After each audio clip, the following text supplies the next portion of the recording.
Hello, this is Eden with Helixx VR. Today I'll be reviewing the Horus Heresy, Betrayal at Calth. As a disclaimer, this review is based on a pre-release version and focuses purely on the VR experience. This game can be played without VR too. The Horus Heresy is a Warhammer 40k science fantasy strategy game by Steel Wool Studios. VR players are recommended to play on the HTC Vive, but it is noted as working with the Oculus Rift 2. This game has a single player mode and a multiplayer.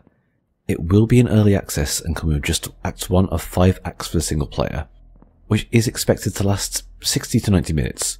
This feels accurate as I completed it in 70 minutes. This review will be focusing on the single player as being a pre-release review that's not played yet.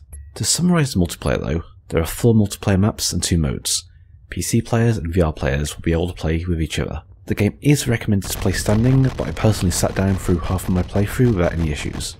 In this game, you select your units and command them towards your goal.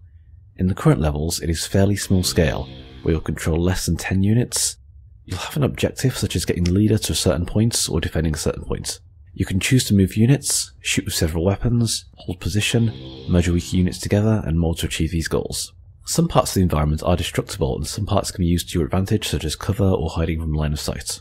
It is somewhat along the same lines as XCOM Enemy Unknown. You can teleport your own view around, both to see the environment and enemies, and to help you choose your own units. There is a story throughout this game. At the beginning and throughout, you will see the occasional cutscene. One of the strong points of this game is the production value. The graphics, particularly close up, are amazing. The voice acting fits in with the universe quite well, and sound effects are good. The game isn't without its issues, I'm sad to say. I will again remind you that I'm playing a pre-release version, so some of these may be fixed by the time of the public release. Firstly, it seemed like a couple of steps were missing at times in explanations for how things work, such as the controls in VR. It's fairly straightforward to actually use, but some experimentation was needed.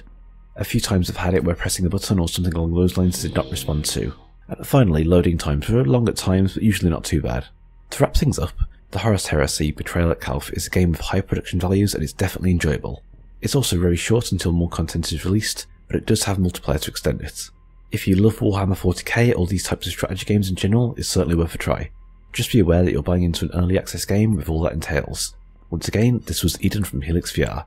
If you'd like to see more content like this, please remember to like and subscribe.